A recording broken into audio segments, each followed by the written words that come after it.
السلام علیکم ورحمۃ اللہ وبرکاتہ۔ دوستو، میں ہوں شیخ منیب احمد، اسلامک چینل۔ محفل رمضان حضرت مولانا مفتی شعیب اللہ خان صاحب نیلور، شہر نیلور میں بیان کیے ہیں۔ ماشاءاللہ بہت خوبصورت باتیں ہیں۔ ان باتوں سے ہم لوگ نصیحت لینا ہے، اور جیسا حضرت نے کتابوں میں پڑھ کر ہمیں جو نصیحت کر رہے ہیں، اس کو ہم حاصل کر اپنی زندگی میں لاتے ہوئے دوسروں تک پہنچانا ہے۔ ہم خود عمل کرنا ہے، دوسروں کو بھی عمل کی دعوت دینا ہے۔ حضرت کا بیان سنیے اور اس پر لائک، شیئر، کامنٹ کریں۔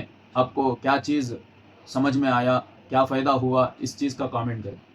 اب بلا کسی تاخیر و تمہید کے آپ حضرات کے سامنے جن مبارک ہستی کا ہم انتظار کر رہے تھے وہ ہمارے سامنے موجود ہیں۔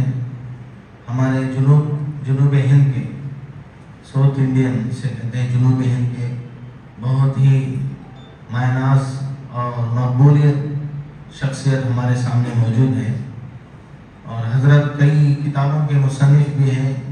ایک بڑے ادارہ حضرت کے ماتحت میں چل رہا ہے، اور پورا بنگلور حضرت کے، بلکہ پورا ہندوستان اور پوری ساری دنیا حضرت کے فیض سے لوگ فیض یاب ہو رہے ہیں۔ الحمدللہ بہت ہی جانی مانی شخصیت ہے۔ اللہ تعالی ہم سب کو حضرت کی قدردانی اور حضرت کے فیض سے فیضیاب ہونے کی ہم سب کو توفیق عطا فرمائے۔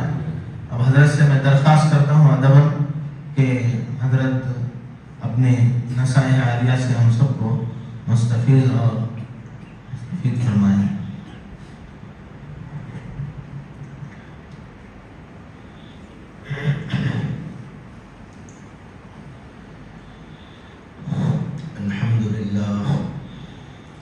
الحمد لله نحمده ونستعينه ونستغفره ونؤمن به ونتوكل عليه، ونعوذ بالله من شرور أنفسنا ومن سيئات أعمالنا،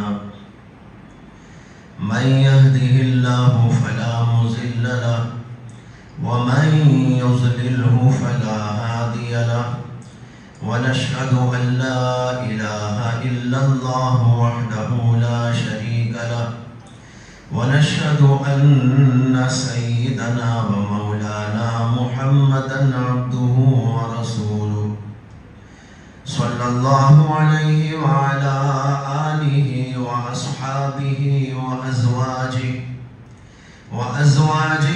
وذرياته وسلم تسليما كثيرا كثيرا. أما بعد، فأعوذ بالله من الشيطان الرجيم. بسم الله الرحمن الرحيم. يا أيها الذين آمنوا كتب عليكم الصيام كما كتب على الذين من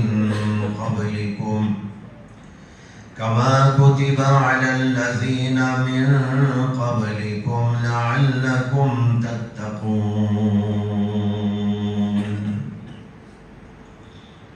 صدق اللہ العظیم. بزرگان محترم، دوستوں اور بھائیوں، رمضان مبارک قریب سے قریب تر ہوتا جا رہا ہے، جو ہم سب کے لیے باعث سعادت ہے، باعث رحمت ہے۔ حدیث میں آتا ہے کہ نبی اکرم صلی اللہ علیہ وسلم دعا فرمایا کرتے تھے کہ اے اللہ، ہمیں رمضان تک پہنچا دیجیے، رجب میں اور شعبان میں برکت عطا فرمائیے، اور ہمیں رمضان کی مبارک گھڑیوں تک پہنچا دیجیے۔ اس دعا سے اندازہ ہوتا ہے کہ نبی اکرم صلی اللہ علیہ وسلم کو رمضان مبارک کی کتنی اہمیت تھی اور آپ اسے کتنا مقدس اور بہترین خیال فرمایا کرتے تھے۔ کسی اور مہینے کے بارے میں احادیث کے اندر ایسا نہیں آیا کہ اللہ کے نبی علیہ السلام نے دعا کی ہو کہ اللہ ہمیں فلاں مہینے تک پہنچا دیجیے۔ فلاں مہینے تک پہنچانے کا مطلب ہے کہ ہماری عمر اتنی دراز کر دیجیے کہ وہ مہینہ ہم کو نصیب ہو جائے۔ کسی اور مہینے کے بارے میں تو اللہ کے نبی علیہ السلام نے دعا نہیں فرمائی، لیکن رمضان کے بارے میں دعا فرمائی کہ اللہ ہمیں رمضان تک پہنچا دیجیے، یعنی ہماری عمر اتنی دراز کر دیجیے کہ رمضان کی مبارک گھڑیاں ہم کو حاصل ہو جائے۔ بعض بزرگوں سے منقول ہے کہ انہوں نے حضرات صحابہ اور تابعین و تبع تابعین کا حال بیان کرتے ہوئے فرمایا کہ ان حضرات کا حال یہ تھا کہ رمضان کے آنے سے 6 ماہ پہلے سے انتظار میں لگ جاتے تھے۔ رمضان آنے والا ہے، اس کی مبارک ساعتیں ملنے والی ہیں، اس کے لیے دعاؤں کا اہتمام اور اس کے لیے تیاریوں کا اہتمام، اور فرمایا کہ جب رمضان مبارک کا مہینہ مل جاتا تو پھر بہت خوب اہتمام کے ساتھ عبادت اور ریاضت میں مشغول ہو جاتے ہیں۔ کوئی گھڑی اور کوئی وقت بیکار نہ کرتے، ہر طرح کی عبادتوں سے اس کو معمور فرما دیتے۔ اور پھر جب رمضان گزر جاتا تو رمضان کے گزر جانے اور چلے جانے کے غم کے اندر 6 مہینے گزار دیتے تھے۔ اس سے بھی اندازہ ہوتا ہے کہ ہمارے بزرگوں کا، سلف صالحین کا، حضرات صحابہ کرام کا، تابعین و تبع تابعین کا رمضان سے متعلق کیا خیال تھا اور وہ اس کو کس قدر اہمیت کے ساتھ دیکھا کرتے تھے۔ اور حقیقت بھی یہی ہے کہ رمضان ایسی ہی مبارک چیز ہے کہ اس کا اگر ہم صحیح معنی میں اہتمام کریں، اس کی قدر کو پہچانیں، تو ہمارا کوئی لمحہ عبادت اور نیکی اور بھلائی سے خالی نہیں رہ سکتا۔ رمضان مبارک ہر سال آتا ہے، اور بہت سے لوگ وہ ہیں اس وقت جن کی عمر 50 برس، کسی کی عمر 60 برس، کسی کی عمر 65 برس، کسی کی عمر 70، کسی کی 80۔ اس کا مطلب یہ ہے کہ اتنے رمضان ان کو اللہ نے عطا کر دیے۔ جس کی عمر 70 برس، مطلب یہ ہے کہ اس کی عمر میں 70 رمضان گزر گئے۔ جس آدمی کی عمر 65 برس، تو مطلب یہ ہوا کہ اس کی زندگی میں اس نے 65 رمضان دیکھ لیے۔ ایک رمضان بھی اگر میسر آ جائے اور اس کو صحیح طور پر گزار لیا جائے تو پھر وہی کافی ہو جائے۔ چہ جائے کہ کسی کو 65 اور کسی کو 70، کسی کو 40 و 50 رمضان مل جائے تو اس کا مقام اور مرتبہ کس قدر عالی اور کس قدر بلند و بالا ہو سکتا ہے۔ لیکن شرط یہ ہے کہ رمضان کو رمضان کی طرح گزارنے کی فکر کی جائے۔ میں نے ابھی بزرگوں کے حالات میں بتایا کہ وہ ایک لمحہ رمضان کا بیکار نہ کرتے تھے۔ رمضان مبارک کئی اعتبار سے بڑا اہم ہے۔ ایک اس اعتبار سے بڑا اہم ہے کہ رمضان مبارک ہماری روحانی ترقی کا ایک بہت بڑا ذریعہ ہوتا ہے۔ اللہ تعالیٰ نے جس طرح ہم کو جسم عطا کیا ہے، جسم کے لیے ضرورت کے سامان اللہ نے پیدا کیے ہیں، اسی طرح اللہ تعالیٰ نے ہم کو روح بھی عطا کی ہے۔ بلکہ حقیقت میں دیکھو تو روح ہی اصل ہے، جسم تو اس کی ایک سواری ہے۔ اصل چیز ہماری روح ہے۔ اسی لیے جب تک روح بدن میں ہوتی ہے، بدن کا اعتبار ہوتا ہے، بدن کو چلنے اور پھرنے اور کھانے اور پینے اور مختلف کام دھام کرنے کی صلاحیت حاصل ہوتی ہے، لیکن اس کے اندر سے اگر روح نکل جائے تو پھر یہ جسم کسی قابل نہیں رہتا۔ جسم کے بظاہر تو تمام اعضاء موجود ہیں، آنکھ بھی اپنی جگہ ہے، زبان بھی اپنی جگہ ہے، کان بھی اپنی جگہ ہے، دل بھی اپنی جگہ ہے، ہاتھ پیر بھی اپنی جگہ ہے، پیٹھ اور پیٹ بھی اپنی جگہ ہے، سر بھی اپنی جگہ پر موجود ہے، لیکن اس کے باوجود روح اندر سے نکل گئی تو یہ جسم بیکار ہو گیا۔ اب نہ کھا سکتا ہے، نہ پی سکتا ہے، نہ دیکھ سکتا ہے، کچھ نہیں کر سکتا، اس لیے کہ اصل روح ہوتی ہے۔ مولانا روم رحمت اللہ علیہ ایک جلیل القدر صوفی اور عالم گزرے، اور ان کی کتاب ہے مثنوی شریف کے نام سے۔ مثنوی شریف فارسی زبان میں اشعار میں لکھی ہوئی، بہت ہی اعلیٰ مضامین اس کے اندر عرفان کے، معرفت کے، طریقت کے، شریعت کے بیان کیے گئے ہیں۔ اسی کے اندر انہوں نے ایک واقعہ لکھا ہے کہ ایک علاقے کے اندر ایک بادشاہ تھا، اور بادشاہ کے محل کے اندر کہیں پانی کا نظام نہیں تھا، پانی باہر سے لایا جاتا تھا۔ تو بادشاہ نے ایک بار مشورہ کیا اپنے لوگوں سے اور کہا کہ ہم کو باہر سے پانی لانا پڑتا ہے، میری رائے یہ ہے کہ ذرا فاصلے پر جو ایک بڑی نہر بہتی ہے وہاں سے ہم ایک چھوٹی سی نہر کاٹ کر ہمارے محل کے اندر لے آئے۔ اب وہ پانی جو ادھر بہتا ہے ہمارے محل کی طرف بھی آ جائے گا اس چھوٹی سی نہر کی وجہ سے، اور جہاں بھی ہم چاہیں گے اس کو گھما دیں گے اور بڑا خوبصورت منظر بھی نظر آئے گا۔ ایک چشمہ اندر جاری ہے، چھوٹی سی نہر اندر جاری ہے، اس کے اوپر ہم فوارے بھی لگا دیں گے، بڑا حسین اور خوبصورت منظر بھی ہوگا، اور پانی کا پانی ہر وقت دستیاب بھی ہوگا۔ بادشاہ نے اپنے لوگوں کو بلا کر اپنا اندیہ اور نظریہ پیش کیا اور کہا کہ میرا ایسا خیال ہے، تم لوگ کیا کہتے ہو؟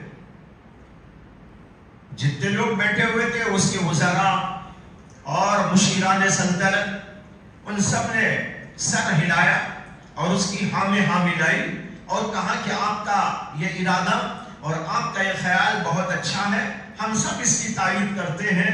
لیکن وہیں پر ایک اس کا مشیر ایسا تھا جو کھڑا ہو کر کہنے لگا کہ حضور میری رائے یہ ہے کہ آپ ایسا ہرگز نہ کریں۔ بادشاہ نے کہا کہ اس میں خرابی کیا ہے؟ نہر کا پانی ہمارے اندر آ جائے اور نہر اندر چھوٹی سی جالی ہو جائے، اس میں آپ کو کیا خرابی نظر آتی ہے؟ تو وہ آدمی کہنے لگا خرابی اس میں یہ ہے کہ ابھی تو آپ نہر اندر لے آئیں گے، لیکن خدا نہ خواستہ کبھی کسی بھی وجہ سے باہر کے پانی پر کوئی قدغن لگ گئی، کوئی رکاوٹ ڈال دیا تو پانی وہیں بند ہو جائے گا، آپ کے محل کے اندر آنے والی نہر سوکھ جائے گی۔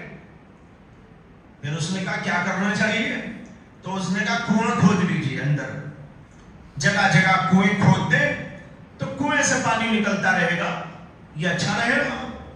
لیکن بادشاہ نے کہا کہ بھائی کنویں کے بجائے یہ اچھا لگتا ہے، خوبصورت لگتا ہے کہ ایک نہر اندر جاری کر لی جائے اور اس میں ہم فوارے لگا دیں، یہ بہت حسین اور خوبصورت منظر ہوگا۔ بہرحال بادشاہ کی رائے یہی ہوئی اور سب لوگوں نے بادشاہ کی تائید کی۔ تو بادشاہ نے کچھ لوگوں کو کام پہ لگا دیا اور کچھ فاصلے پر جو ایک بڑی نہر چلتی تھی وہاں سے ایک چھوٹی نہر کھدائی کرتے کرتے بادشاہ کے محل کے اندر اس کو لے کر آ گئے اور جگہ جگہ اس کو پھیلایا اور بڑا خوبصورت اور حسین منظر بنا دیا۔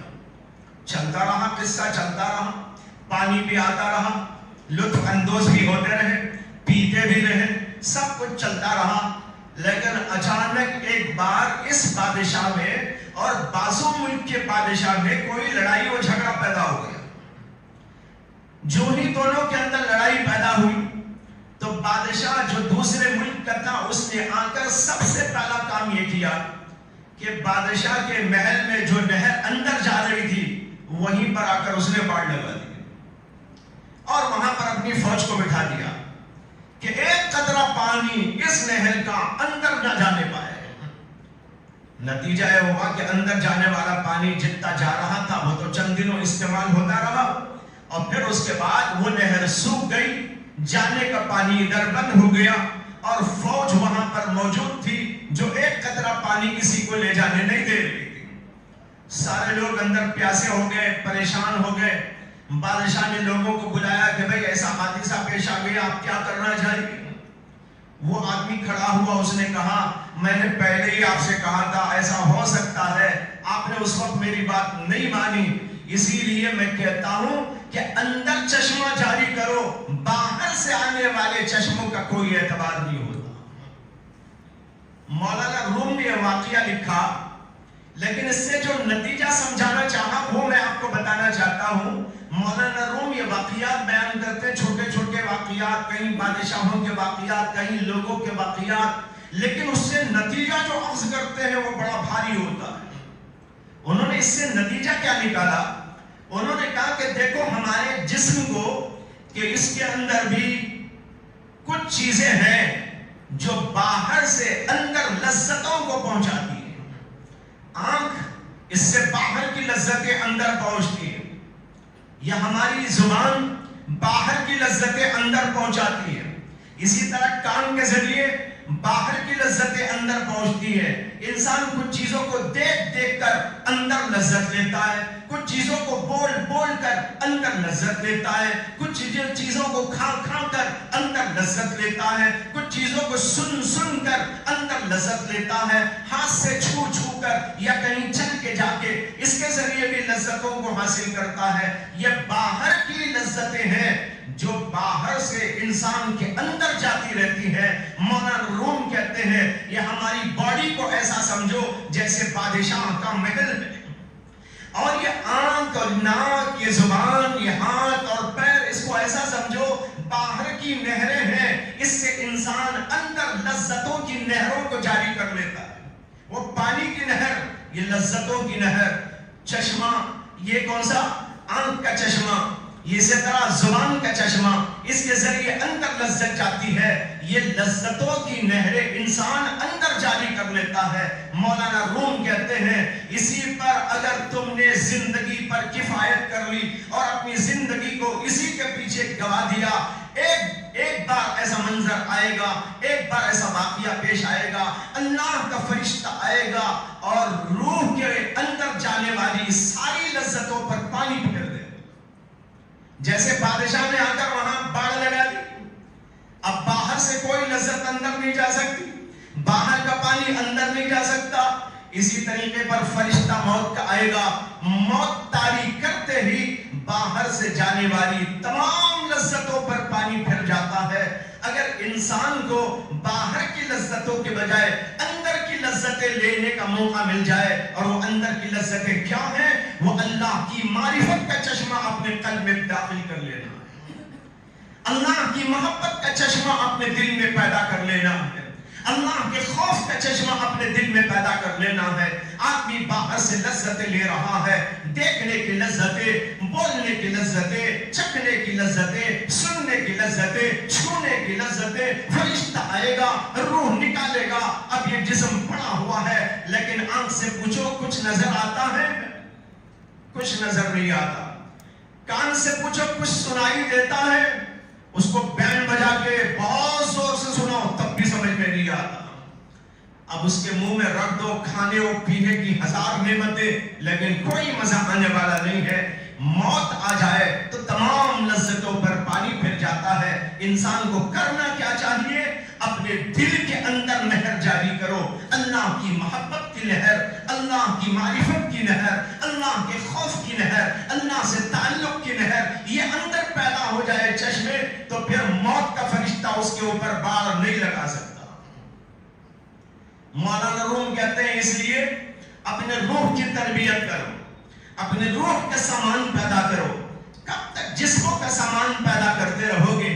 کب تک جسموں کو بڑھانے کی فکر کرتے رہو گے؟ جسم کو لذت دینے کی فکر کرتے رہو گے؟ اپنے دل کے اندر، اپنی روح کے اندر لذتیں جو پیدا ہوتی ہیں اس کو پیدا کرو. وہ اللہ کی معرفت اور ہمیشہ کام آنے والی. بڑی عجیب مثال مولانا رومی نے اور ہم کو سمجھایا کہ اصل چیز جس کی ہم کو فکر کرنا ہے وہ ہماری روحوں کا سامان. تو اللہ نے جسم بنایا لیکن اصل چیز تو روح ہے. روح کی فکر کرو.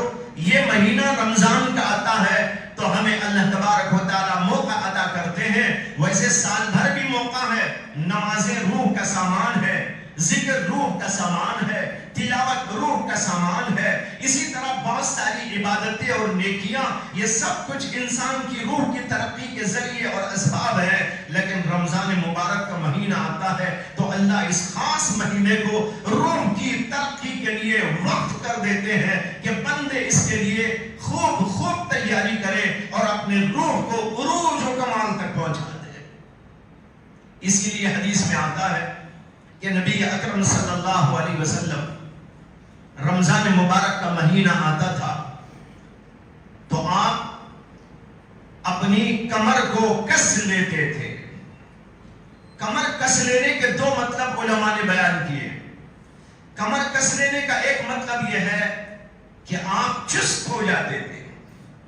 جیسے بولتے نا بھائی کمر کس لو, یعنی خوب تیار ہو جاؤ, سستی نہ کرو, غفلت نہ کرو. اللہ کے نبی رمضان کا مہینہ آتا تھا تو بس پوری طرح مستعدی کے ساتھ, پوری طرح محنت اور مجاہدے کے ساتھ اللہ کی عبادت کے لیے اپنے آپ کو وقف کر دیتے تھے. ویسے بھی ہمیشہ ہی کرتے تھے لیکن رمضان میں اس میں اضافہ ہو جاتا تھا. یہ مطلب نہیں ہے کہ غیر رمضان میں نعوذ باللہ اللہ کے نبی علیہ السلام غفلت کرتے ہوں.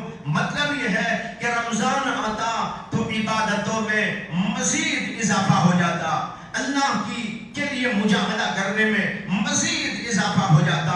یہاں تک کہ حضرت عائشہ صدیقہ رضی اللہ تعالی عنہ بیان کرتی ہے کہ پورا رمضان اللہ کے نبی سویا نہیں کرتے تھے, اور جب آخری عشرہ آ جاتا تو اس کا تو عجیب حال ہوتا تھا. آپ اپنی بیویوں کو بھی جگہ دیتے تھے اور لوگوں کو بھی اس کی تاکید کرتے تھے. اور پھر رمضان کے اس آخری عشرے میں اعتکاف کرنے کا بھی بڑا معمول رہتا تھا, اور اس کے اندر لیلۃ القدر کی تلاش میں اللہ کے نبی علیہ السلام پوری راتیں عبادت کے اندر لگا دیا کرتے تھے. اس طرح پورا رمضان اللہ کے نبی علیہ السلام کا عبادت اور مجاہدات سے معمور ہوا کرتا تھا. عبادت اور ریاضت کے علاوہ رمضان کے اندر ایک خصوصی پیغام ہم سب کے لیے یہ ہوا کرتا ہے کہ گناہوں سے انسان بچ جائے. اس لیے کہ روحانیت کو ترقی دینے کے لیے رمضان آیا تو جو روحانیت کو نقصان پہنچانے والی چیز ہے بھلا وہ کیسے برداشت ہو سکتی ہے. گناہ سب سے بڑا روحانیت کی ترقی میں رکاوٹ پیدا کرنے والے. کوئی بھی گناہ ہو, آنکھ کا گناہ, زبان کا گناہ, دل کا گناہ, ہاتھ پیر کا گناہ, کسی بھی قسم کا کوئی گناہ ہو, وہ گناہ انسان کی روحانی ترقی کو روک دیتا ہے, بلکہ اس کی روحانی ترقی سے اس کو گرا کر حضیض ذلت میں مبتلا کر دیتا ہے. اس لیے بہت ضروری بات یہ ہوتی ہے کہ رمضان کے اندر گناہوں سے انسان دور ہو جائے. تو ایک طرف روحانیت کو ترقی دینے عبادت, ریاضت, مجاہدہ, اور دوسری طرف تمام گناہوں سے بالکل لیا پرہیز. ویسے تو گناہ ہر وقت حرام ہے, یہ نہیں کہ رمضان ہی میں غلط ہے, رمضان ہی میں بچنا ہے. آج بھی گناہ ہی ہے, وہ آج بھی حرام ہے. غیبت کرنا آج بھی حرام ہے, آنکھ سے غلط دیکھنا آج بھی حرام ہے, شراب پینا آج بھی حرام ہے. ہر غلط اور ہر گناہ آج بھی غلط ہی ہے اور گناہ ہی ہے. لیکن رمضان مبارک کے اندر اگر کوئی کرتا ہے تو یہ تو اور زیادہ اس کے لیے وبال جان بن جاتا ہے. تو علماء لکھتے ہیں کہ ایک طرف رمضان مبارک کو عبادات سے معمور کرنا اور دوسری طرف تمام قسم کے گناہوں سے اپنے آپ کو بچا لینا. علماء نے لکھا ہے روزہ 3 قسم کا ہوتا ہے. ایک روزہ عوام کا روزہ, عوام سے مراد معمولی قسم کے لوگ, فسق میں, فجور میں, ہر چیز میں پڑے رہتے. ایسے لوگوں کا روزہ تو یہ ہے کہ صبح صادق سے لے کر غروب آفتاب تک کھانے پینے اور بیوی سے ملنے سے پرہیز کر لیتے ہیں. باقی ہر کام کرتے رہتے ہیں, جھوٹ بھی بولتے رہتے ہیں, غیبتیں بھی کرتے رہتے ہیں, الٹی سیدھی حرکتیں بھی کرتے رہتے ہیں. بس روزہ ان کا یہ ہوتا ہے, کھانا نہیں کھاتے, پانی نہیں پیتے, ایک قطرہ پانی اندر ڈالنے کے لیے تیار نہیں, لیکن ہزار جھوٹ بول دیتا ہے, غیبتوں پر غیبتیں کرتا پورا رمضان گزار دیتا ہے, الٹی سیدھی حرکتیں کر کے پورا رمضان گزار دیتا ہے, لیکن ایک قطرہ پانی رمضان کے اندر پینا چاہے, پلانا کوئی چاہے, نہیں پیے گا. یہ ایسے بندے ہیں کہ ظاہری طور پر روزہ رکھتے ہیں کہ کھانے سے پرہیز ہے, پینے سے پرہیز ہے, بیوی سے ملنے سے پرہیز ہے, حالانکہ یہ تینوں چیزیں آج بالکل حلال ہیں. رمضان کے ایک دن پہلے بھی حلال, رمضان گزرنے کے ایک دن بعد بھی حلال, بلکہ رمضان ہی میں رات میں بھی حلال. رمضان میں اگر کوئی رات میں کھانا چاہے پوری رات کھائیے, کون پوچھنے والا ہے.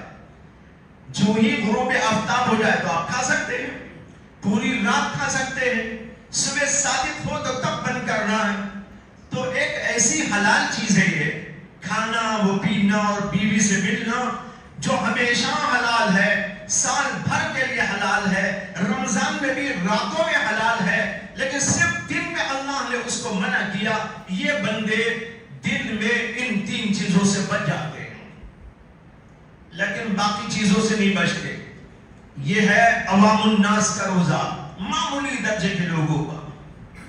اس روزے کے بارے میں حدیث میں آتا ہے, نبی اکرم صلی اللہ علیہ وسلم نے فرمایا, من لم يدع قول الزور والعمل به فليس لله حاجة ان يدع طعامه وشرابه. جو آدمی کھانے و پینے کو تو چھوڑ دیتا ہے لیکن جھوٹ کو نہیں چھوڑتا, جھوٹی بات پر عمل کرنے کو نہیں چھوڑتا, جھوٹ پر جھوٹ بولتا چلا جاتا ہے, گناہ پر گناہ کرتا چلا جاتا ہے. اللہ کے نبی کہتے ہیں جو جھوٹ کو نہیں چھوڑتا, جھوٹی باتوں پر عمل کو نہیں چھوڑتا, تو اللہ کو کوئی حاجت نہیں ہے, کوئی ضرورت نہیں ہے کہ یہ بندہ اپنا کھانا و پینا چھوڑ دے. میں کہہ رہا تھا کہ دیکھیے کھانا و پینا, بیوی سے ملنا سال بھر کے لیے حلال, رمضان میں بھی راتوں میں حلال, لیکن اس سے تو بندہ پرہیز کر لیتا ہے. لیکن جس کو گناہ کہا جاتا ہے وہ ہمیشہ ہمیشہ کے لیے اللہ نے حرام کر دیا. غیبت ہمیشہ کے لیے حرام ہے, جھوٹ بولنا ہمیشہ کے لیے حرام ہے, نگاہ کو غلط اٹھانا ہمیشہ کے لیے حرام ہے. رمضان میں بھی حرام, رمضان کے علاوہ اور دنوں کے اندر بھی حرام, ہمیشہ ہمیشہ کے لیے حرام, دن میں بھی حرام, رات میں بھی حرام. لیکن ایسے حرام سے بندے نہیں بچتے, تو اللہ کے نبی کہتے ہیں کہ صرف کھانا و پینا چھوڑ دے, اللہ کو یہ منظور نہیں ہے. اللہ تو چاہتے ہیں گناہوں کو چھوڑ دو. تو پہلے قسم کے لوگ ایسا روزہ اللہ کے ہاں معتبر نہیں ہوتا, اگرچہ فرض ثابت ہو جاتا ہے لیکن اللہ کے ہاں مقبول نہیں ہوتا, اللہ کے ہاں اس کے لیے وہ مقام نہیں ملتا جو انسان کو ملنا چاہیے. دوسرا وہ روزہ ہے جس میں انسان ان حلال چیزوں سے بھی بچ جاتا ہے اور ظاہری گناہوں سے بھی بچ جاتا ہے, جھوٹ سے بچ جاتا ہے, غیبتوں سے بچ جاتا ہے, بری نگاہ ڈالنے سے بچ جاتا ہے, دھوکے بازی سے بچ جاتا ہے, بہت سارے ظاہری گناہوں سے بچ جاتا ہے. یہ بندہ بہت اچھا بندہ ہے. یہ خاص لوگ ہوتے ہیں جو ظاہری طور پر بھی جو ہے روزہ رکھتے ہیں اور اس کے ساتھ گناہوں سے بچ کر باطنی اعتبار سے بھی روزے کو پورا کرنے والے ہیں. یہ روزہ بہت اچھے لوگوں کا روزہ ہے, لیکن اس سے بھی آگے ایک اور روزہ ہے, اور وہ روزہ یہ ہے, اور یہ اخص الخواص لوگوں کا روزہ, کہ انسان کھانے و پینے سے بچ جائے, حلال لذتوں سے بچ جائے, گناہوں سے ظاہری بچ جائے, اور اس کے ساتھ باطنی گناہوں سے بھی بچ جائے. باطنی گناہ بھی کوئی گناہ ہوتے ہیں، لیکن بہت سارے لوگ نہیں جانتے کہ ظاہری گناہ کیا ہوتے ہیں اور باطنی گناہ کیا ہوتے ہیں۔ قرآن کریم کے اندر آیت آئی، اللہ تعالیٰ کہتے ہیں وَذَرُوا ظَاهِرَ الْإِثْمِ وَبَاطِنَهُ، ظاہری گناہوں کو بھی چھوڑ دو اور باطنی گناہوں کو بھی چھوڑ دو۔ معلوم ہوا کہ کچھ ظاہری گناہ ہوتے ہیں، کچھ باطنی۔ ظاہری گناہ ان کو کہتے ہیں جو ظاہری اعضاء سے سرزد ہوتے ہیں، آنکھ سے ہونے والا گناہ، زبان سے ہونے والا گناہ، کان سے ہونے والا گناہ، ہاتھ پیر سے ہونے والا گناہ، یہ گناہ ظاہری گناہ کہلاتے ہیں۔ اور ایک باطنی گناہ ہے اور وہ دل سے ہونے والے گناہ ہیں، جیسے کہ حسد، کینہ، بغض، تکبر، ریاکاری، یہ وہ گناہ ہے جو دل سے متعلق ہوتے ہیں کہ انسان کا دل گندا ہو جاتا ہے جب حسد کرنے لگتا ہے، بغض رکھنے لگتا ہے اور انسانوں کو گناہ سمجھنے لگتا ہے، تکبر کے اندر مبتلا ہو جاتا ہے، اپنی بڑائی کا احساس پیدا کر لیتا ہے، سب لوگوں کو چھوٹا اور حقیر سمجھنے لگتا ہے۔ یہ ہونے والے دل سے گناہ۔ تو اخص الخواص وہ لوگ ہوتے ہیں جو ظاہری گناہ سے بھی رمضان میں بچ جاتے ہیں، روزے کے وقت بچ جاتے ہیں، باطنی قسم کے بھی تمام گناہوں سے اپنے آپ کو بچا لیتے ہیں۔ اللہ کو ایسا روزہ مطلوب ہے اور اللہ چاہتے ہیں کہ بندہ ایسا روزہ رکھا کرے۔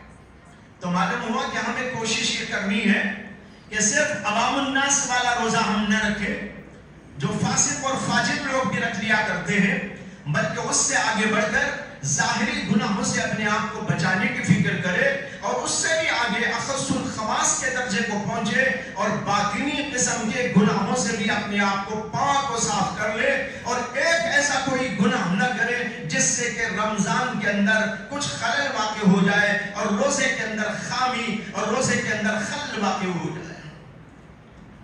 آپ نے حدیث بار بار سنی ہوگی کہ نبی اکرم صلی اللہ علیہ وسلم نے فرمایا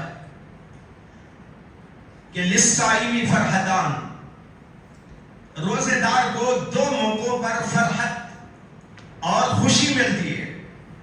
للصائم فرحتان،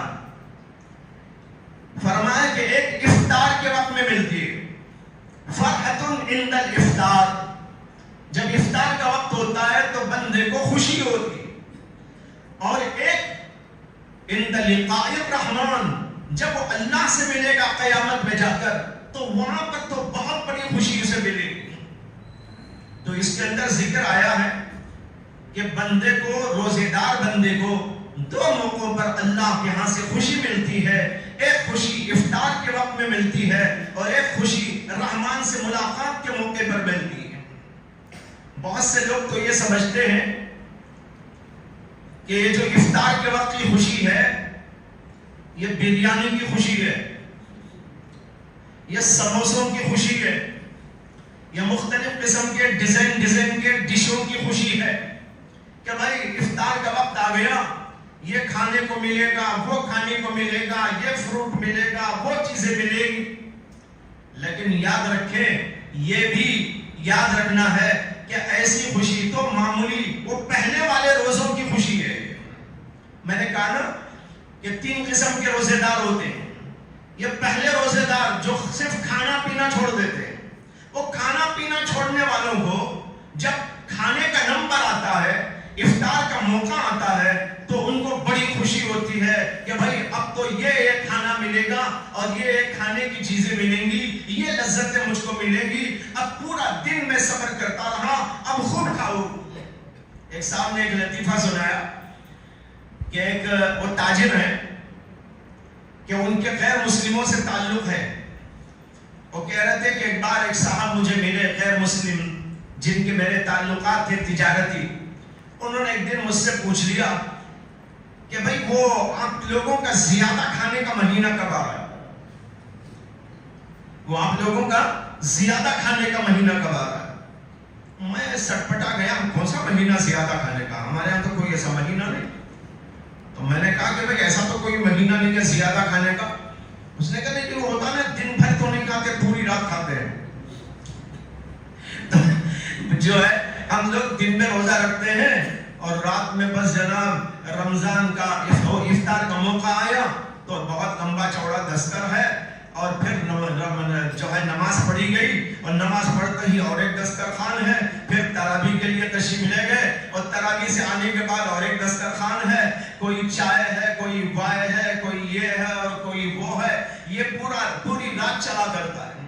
تو خیر یہ ایسے لوگ ہیں جن کو کھانے پینے کی خوشی ہوتی ہے، لیکن بڑی عجیب بات میں آپ کو سنانا چاہتا ہوں، اس حدیث پاک کی تشریح بڑے بڑے علماء نے، شراح نے اس حدیث کی تشریح کے اندر لکھا ہے کہ یہ جو کھانے پینے کی خوشی روزے دار کو افطار کے وقت ہوتی ہے، یہ معمولی روزہ رکھنے والوں کو خوشی ہوتی ہے، لیکن جو حقیقی روزہ رکھنے والے اور خاص قسم کے لوگ ہیں اور اخص الخواص لوگ ہیں، ان کو جو افطار کے وقت خوشی ملتی ہے وہ کھانے اور پینے کی خوشی نہیں بلکہ اس بات کی خوشی ملتی ہے کہ ہم نے الحمدللہ روزہ اس طرح گزار دیا کہ کہیں ہم نے گڑبڑ نہیں کی،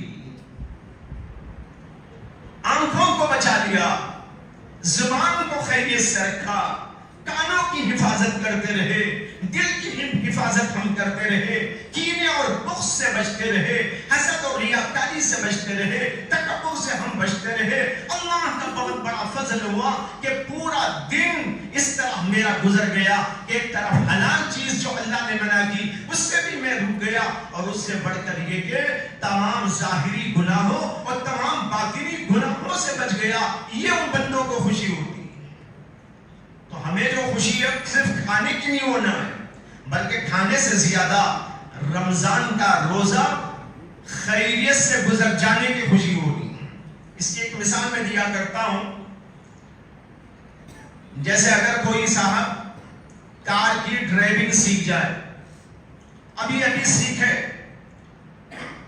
اور ان کو کار چلانے کا موقع ملا، اب وہ گھر سے جب کار اٹھا کے نکلے گا تو ڈر کے جائے گا کہ بھائی کہیں ایکسیڈنٹ نہ ہو جائے، کہیں ٹکر نہ ہو جائے، کہیں ایسا نہ ہو جائے، کہیں ایکسیڈنٹ نہ ہو جائے، یا میں غلط طریقے سے نہ چلا ڈالوں، کچھ اور نہ ہو جائے۔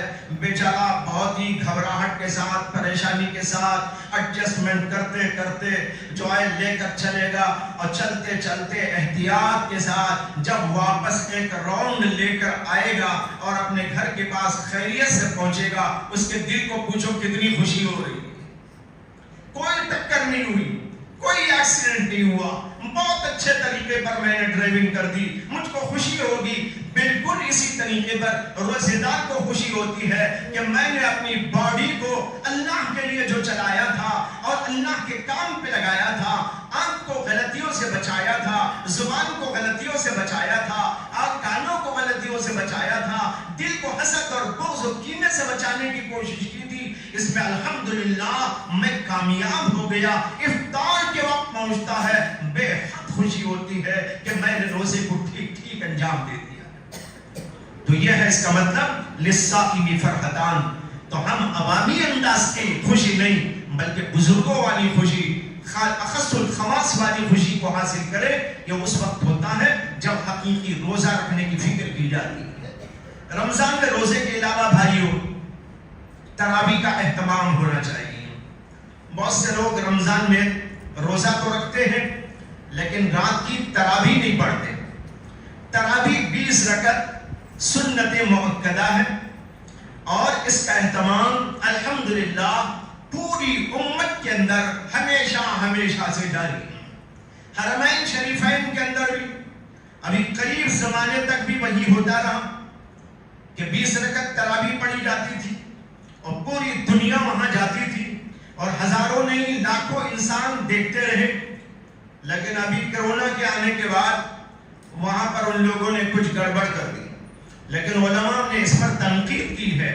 علماء نے اس سے رضامندی کا اظہار نہیں کیا ہے، بلکہ خود وہاں کے علماء، سعودی کے بہت بڑے ایک عالم، ان کا ایک رسالہ میرے پاس موجود ہے، ابھی چند دن پہلے مجھ کو ایک صاحب نے بھیجا، اس کے اندر صراحت کے ساتھ انہوں نے لکھا ہے کہ ہمیشہ امت کے اندر 20 رکعت تراویح کا معمول تھا، اور حرمین شریف کی بھی پوری تاریخ یہی بتاتی ہے۔ حضرت عمر رضی اللہ تعالیٰ عنہ کے دور تک برابر یہ سلسلہ ہے. اب جو کمی کرنے کی بات کی جا رہی ہے یہ خلاف سنت ہے. وہاں کے بھی تعلیم نے لکھا, یہاں کے علماء نے بھی لکھا.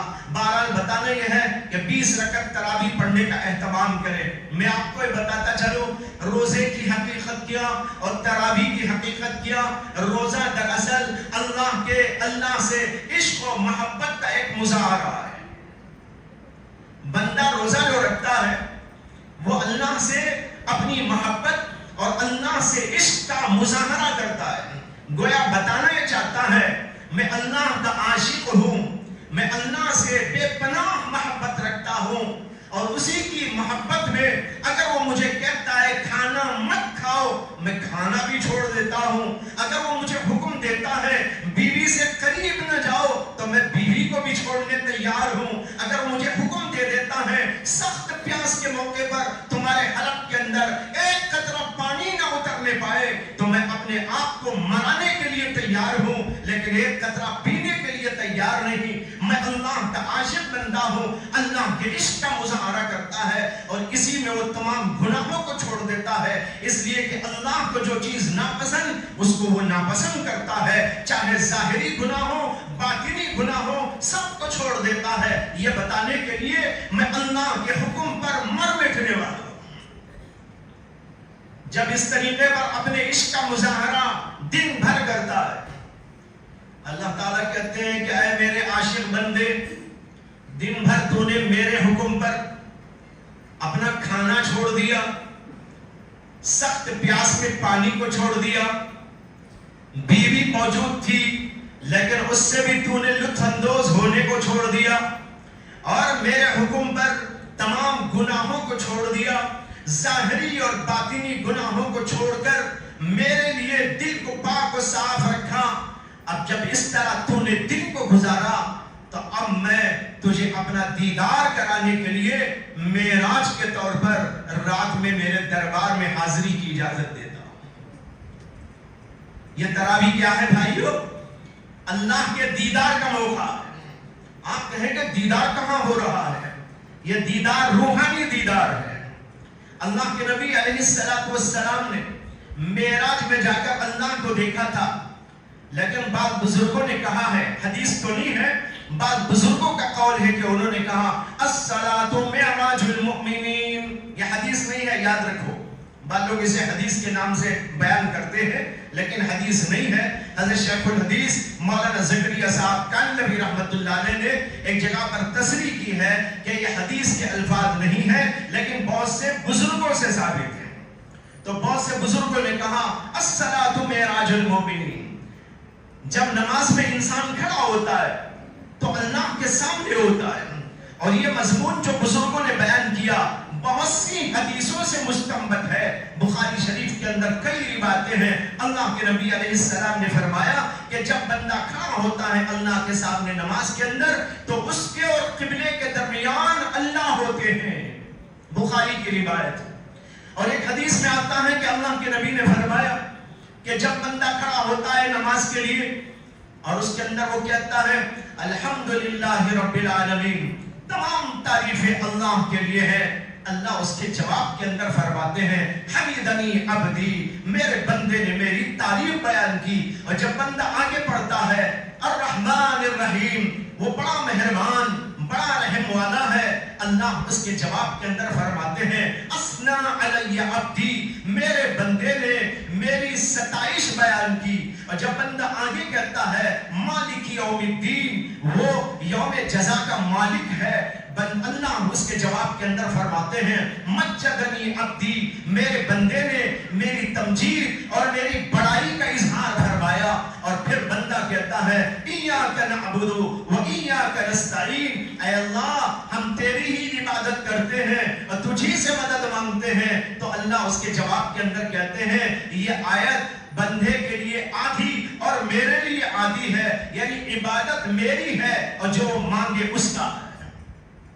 اور جب بندہ آگے کہتا ہے اهدنا الصراط المستقیم صراط الذین انعمت علیہم غیر المغضوب علیہم ولا الضالین، اے اللہ ہمیں سیدھے راستے پہ چلا دیجئے، ان لوگوں کے راستے پر جن پر آپ نے انعام نازل کیا، ان لوگوں کے راستے پر نہ چلائیے جن پر آپ کا غضب نازل ہوا اور جو راستے سے بھٹک گئے ہیں۔ تو اللہ اس کے جواب میں کہتے ہیں وَلِعَبْدِي مَا سَأَلَ، بندے نے جو مانگا میں اس کو دیتا ہوں۔ معلوم ہوا نماز کیا ہے؟ ملاقات ہے اللہ سے، بات چیت ہے اللہ سے۔ بندہ ایک سوال کرتا ہے، بندہ ایک جملہ بولتا ہے، اللہ اس کے جواب کے اندر ارشاد فرماتے ہیں۔ اس طرح اللہ کے یہاں سے مکالمے کا سلسلہ چلتا رہتا ہے۔ یہ مناجات اور سرگوشی ہے، اللہ کا گویا دیدار ہے، اللہ سے ملاقات ہے۔ تو میں عرض کر رہا تھا بندہ جب عشق الہی میں پورا دن اس طرح گزار دیتا ہے، اللہ کہتے ہیں جو عاشق ہوتا ہے اس کو ملاقات کا وقت بھی دیا جاتا ہے۔ اللہ ہمیں اجازت دیتے ہیں کہ آؤ میرے سے ملاقات کرنا ہو تو تراویح میں آ جانا، میرا کلام پڑھنا وہ سننا۔ جو میرے کلام کو پڑھتا ہے اور سنتا ہے وہ گویا کہ میرے سے بات چیت کرتا ہے، میری اس سے ملاقات ہوتی ہے۔ اس طریقے پر رمضان کا دن ایسا تو رات ایسی گزار کر بندہ رمضان کو ختم کرتا ہے تو اس کا درجہ بہت بلند و بالا ہو جاتا ہے۔ تو بھائیو یہ ہے تراویح کی اصل اور اس کی حقیقت۔ اور رمضان مبارک کے اندر تلاوت کا بھی بہت اہتمام ہونا چاہیے، ذکر کا بھی بہت اہتمام ہونا چاہیے۔ اور ذکر میں تو بہت سے اذکار ہیں، ان کے اندر ایک ذکر استغفار کا ذکر ہے، یعنی توبہ اور استغفار کرتے رہنا۔ حدیث کے اندر آتا ہے کہ جس بندے کو رمضان ملے لیکن وہ اپنے آپ کی مغفرت کا سامان نہ تیار کر لے، حضرت جبریل نے کہا اے اللہ جو بندہ رمضان اس کو ملے لیکن وہ اپنی مغفرت کا سامان تیار نہ کر لے اس کو ہلاک ہو جائے۔ اللہ کے نبی علیہ السلام نے اس دعا کے اوپر آمین فرمایا۔ معلوم ہوا رمضان استغفار کا مہینہ ہے، اپنے گناہوں کو پاک کرنے کا مہینہ ہے، ایک تو گناہوں سے بچنے کا مہینہ اور جو پہلے گناہ ہو گئے ہیں ان سے اپنے آپ کو پاک کرنے کا مہینہ۔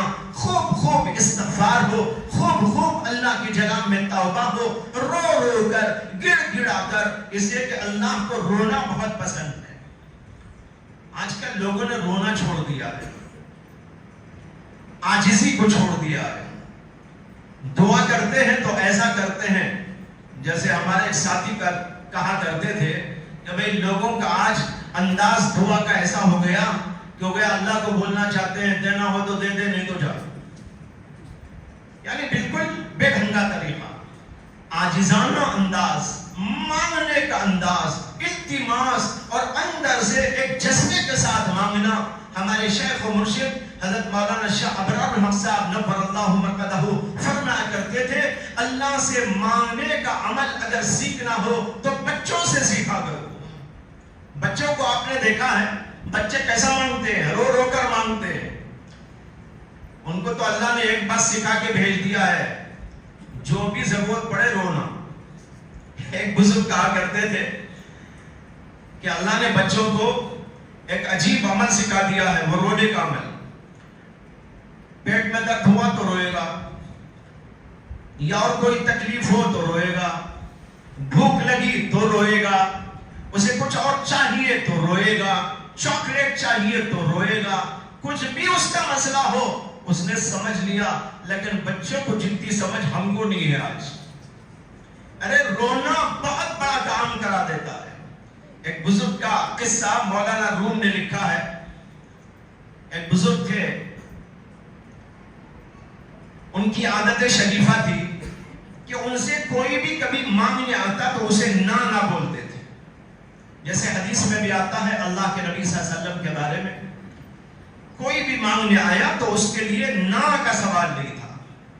تو ان کی بھی عادت تھی کہ جو ان کے پاس ہوتا دے دیتے، اگر کبھی نہ ہوتا دینے کے لیے تو کسی سے قرض لے کر بھی لوگوں کی ضرورتوں کو پورا کر دیا کرتے تھے۔ ایسا لوگوں سے لے کر کچھ لوگوں کو دیتے رہے تو ان کے اوپر بہت سا قرضہ چڑھ گیا. لوگ آ کر مانگنے لگے کہ حضرت وہ ہمارا قرض ہے اتنا آپ دے دیجئے. وہ کہتے بھائی پھر آ جانا, جب اللہ دیں گے تو میں عطا کر دوں گا. کبھی وہ آتا اور یہ سلسلہ جاری رہتا. ایک دن سارے مانگنے والے ڈٹ کے آ کے بیٹھ گئے. انہوں نے کہا آج تو ہم لے کر ہی جائیں گے. سب آ کے جمع ہو گئے, کہنے لگے کہ حضرت آج تو ہم طے کر کے آئے ہیں کہ ہمارا قرض لے کے جانا ہے. انہوں نے کہا ٹھیک ہے بھائی آپ لوگ بیٹھ جائیں, اللہ دے گا تو ضرور دے دوں گا. سارے لوگ طے کر کے آئے تھے کہ آج تو بغیر لیے نہیں جانا ہے, بیٹھے رہے. اتنے میں ایسا ہوا کہ روڈ پر سے ایک آدمی, ایک بچہ کچھ آواز لگاتا جا رہا تھا, حلوہ لے لو حلوہ لے لو. تو ان بزرگ نے کہا اپنے خادم سے کہ بھائی کوئی بچہ حلوہ بیچ رہا ہے, اتنے سارے مہمان بیٹھے ہیں, بلاؤ حلوہ کھلاؤ. اور وہ حلوے والے کو بلایا بچے کو اور پوچھا کہ کتنا حلوہ ہے, کہاں اتنے کلو ہے. وہ 10-15 جتنے بھی آدمی تھے, حضرت نے کہا یہ حلوہ کاٹ کر سب کو کھلا دو. وہ بچہ خوش ہو گیا کہ پورا دن کا بیپار ایک ہی جگہ ہو گیا میرا. چنانچہ اس نے کاٹ کے سب کو دیا, کچھ بچ گیا تو فرمایا تم بھی کھا لے. تو اس نے بھی کھا لیا. کھانے کے بعد اس نے کہا کہ حضرت پیسے دیجئے. انہوں نے کہا پیسے ہوتے تو یہ کیوں بیٹھے ہوتے, پیسے ہوتے تو یہ کیوں بیٹھے ہوتے, تو بھی بیٹھ جا, اللہ دے گا تو دے دوں گا. اب وہ بیچارہ بچہ تھا جو ہے خوب زور سے رونے لگا, زور سے رونے لگا. انہوں نے کہا بھائی کیا ہوا, کہا مجھے تو پیسے چاہیے, میری ماں مارے گی. انہوں نے کہا نہیں دے دیں گے, بیٹھ جا. لیکن وہ بیچارہ روتا ہی رہا. اور کچھ ہی دیر کے بعد ایسا ہوا کہ حضرت کے دروازے پر کوئی آنے والا دستک دیا. اور جب خادم پہنچا تو اس نے کہا کہ یہ اشرفیوں کی ایک تھیلی ہے, ان کو لے جا کر دے دو بزرگ کو. اور وہ تھیلی لے کر خادم اندر پہنچا تو فرمایا کہ دیکھو کیا ہے. دیکھا تو اس کے اندر اشرفیاں تھی. اس کو گننے کا حکم دیا. گنے تو اس کے اندر جتنے لوگوں کا پیسہ تھا اتنی اشرفیاں بھی تھی, اور اس کے ساتھ حلوے کے پیسے بھی اس کے اندر تھے. جتنی ضرورت سب کو وہاں جو ہے دے دی گئی. بچہ بھی خوش اور وہ لوگ بھی خوش وہاں سے چلے گئے. ان سب کے جانے کے بعد وہ پہنچے ہوئے تھے, اللہ کے بندے تھے, اللہ کے لاڈیلے بندے تھے. انہوں نے 2 رکعت نماز پڑھی, مراقب ہوئے, اور پھر اللہ سے التجا کرنے لگے. کہنے لگے کہ اللہ مجھے تو یقین تھا کہ آپ ضرور عطا کرتے ہیں, کبھی مایوس ہونے نہیں دیتے. اسی یقین کی بنیاد پر میں نے لوگوں کے لیے لے کے دے دیا تھا. لیکن اللہ مجھے یہ نہیں معلوم تھا کہ اتنی رسوائی کے بعد آپ دیں گے. مجھے یہ رسوائی کیوں دیکھنی پڑی. الہام ہوا ان کے دل پر کہ بھائی بات یہ ہے کہ ہاں مانگنے والے تو سب تھے, تم بھی مانگ رہے تھے, جتنے آئے تھے وہ بھی مانگ رہے تھے, رونے والا کوئی نہ تھا. جب یہ بچہ رونے والا آیا تو ہمارے دریائے رحمت کو جوش آیا اور ہم نے تمہارا سب قرض ادا کر دیا. مولانا روم یہ واقعہ مثنوی شریف کے اندر لکھا, یہ بتانے کے لیے کہ رونے کی فضیلت کیا ہے. اس لیے رو کر گڑا کر رمضان کے مہینے میں اپنے آپ کو اللہ کے سامنے پیش کرو. اور آخری جو ایام آتے ہیں اس کے اندر اعتکاف بھی کیا جاتا ہے اور لیلۃ القدر کی تلاش بھی کی جاتی ہے. لیلۃ القدر بہت اونچی رات ہے جس کے بارے میں قرآن نے فرمایا لیلۃ القدر خیر من الف شہر. یہ لیلۃ القدر 1000 مہینوں سے افضل ہے. 1000 مہینوں کو اگر تبدیل کیا جائے سالوں کے اندر تو وہ 94 سال کچھ مہینے ہو جاتے ہیں, 84 ایئرز اور کچھ مہینے. تو اس کا مطلب ہے کہ کسی کو ایک رات مل جائے اور اس کے اندر وہ عبادت انجام دے تو اس کا مقام اور مرتبہ ان لوگوں کی طرح ہو جاتا ہے جنہوں نے اپنی 80 سے زیادہ عمر کو اللہ کے راستے میں لگایا ہو، عبادت میں، ریاضت میں، مجاہدے میں، دین کی خدمات کے اندر، معلوم ہوا کہ بہت اونچی رات ہے، اس کے اندر بھی خوب ہم سب لوگوں کو اہتمام کے ساتھ عبادت کرنا چاہیے۔ اللہ تعالیٰ سے دعا ہے کہ رمضان آنے والا پوری برکتوں کے ساتھ، سعادتوں کے ساتھ اللہ ہم سب کو عطا فرمائے، اور پھر رمضان کو صحیح طور پر ہم سب کو گزارنے کی توفیق عطا فرمائے، عبادت سے بھی معمور رکھنے کی اور گناہوں سے اپنے آپ کو بچانے کی توفیق عطا فرمائے۔ وآخر دعوانا ان الحمدللہ رب العالمین۔